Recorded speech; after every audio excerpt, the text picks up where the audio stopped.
Assalamualaikum warahmatullahi wabarakatuh.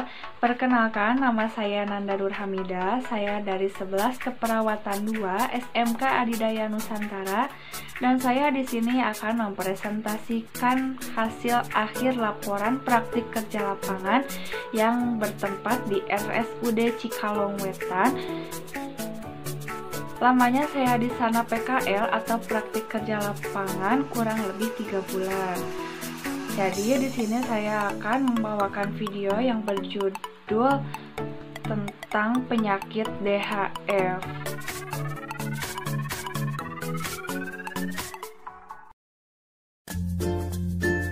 Apa sih DHF itu?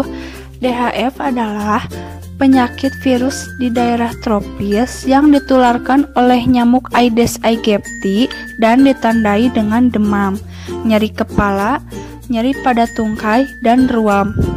Demam dengue fever adalah penyakit yang terutama terjadi pada anak, tetapi dapat juga terjadi pada remaja atau orang dewasa.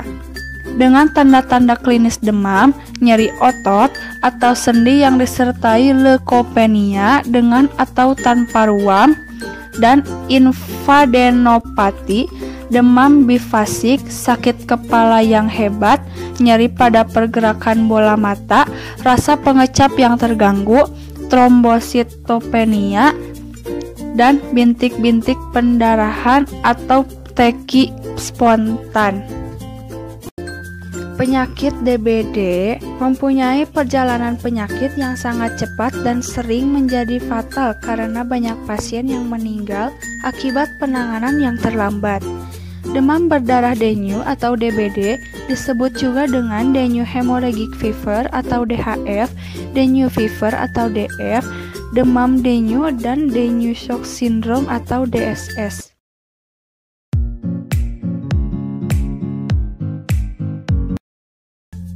Etiologi penyakit DHF. Terdapat 4 serotipe virus, yaitu DEN1, DEN2, DEN3, dan DEN4, yang semuanya dapat menyebabkan demam dengue atau demam berdarah dengue. Keempat serotipe ditemukan. DEN3 merupakan serotipe terbanyak. Infeksi dengan salah satu serotipe akan menimbulkan antibodi seumur hidup terhadap serotipe yang bersangkutan, tetapi tidak ada perlindungan terhadap serotipe yang lain. Sedangkan yang tinggal di daerah endemis, dengue dapat terinfeksi 3 bahkan 4 serotipe selama hidupnya.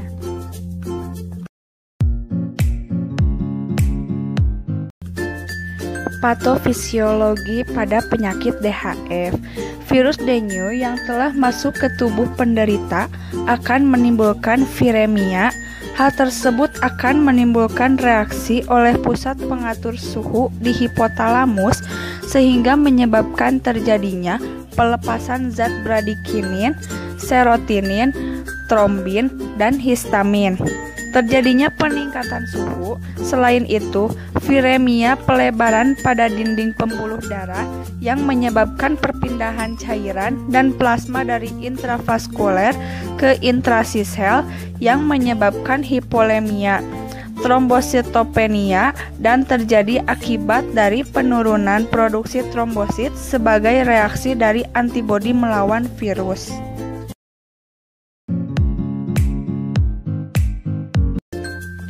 Manifestasi klinis pada penyakit DHF. Demam dengue sering ditemukan pada anak besar, remaja, dan dewasa. Masa tunas berkisar antara 3-5 hari, pada umumnya 5-8 hari.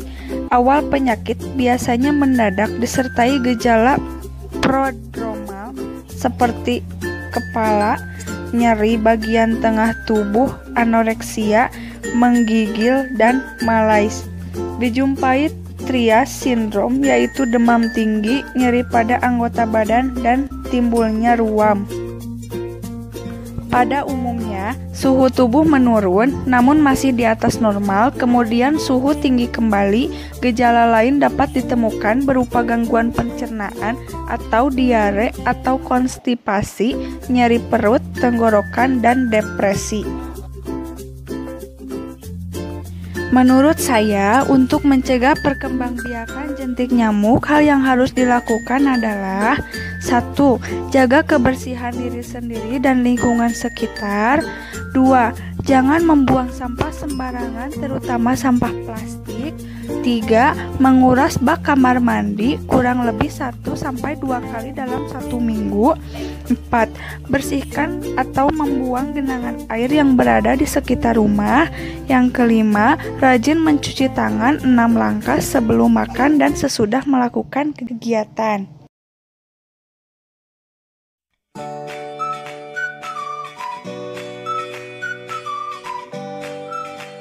Bagaimana sih 6 langkah cara mencuci tangan yang baik dan benar menurut WHO?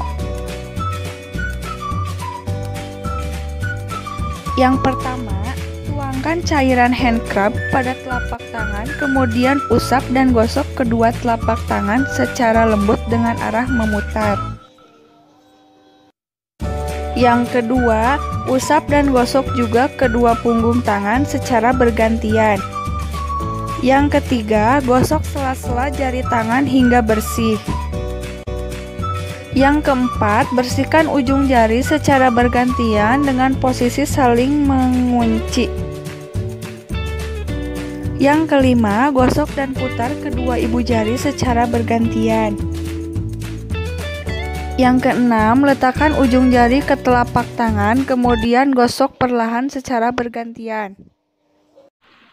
Oke, cukup sekian dari saya mengenai tentang penyakit DHF atau DBD. Semoga kita semua terhindar dari penyakit tersebut. Jangan menganggap enteng penyakit tersebut ya, karena penyakit tersebut juga dapat mematikan jika tidak cepat tertangani oleh tim medis. Ya, videonya saya tutup. Terima kasih telah menonton video saya.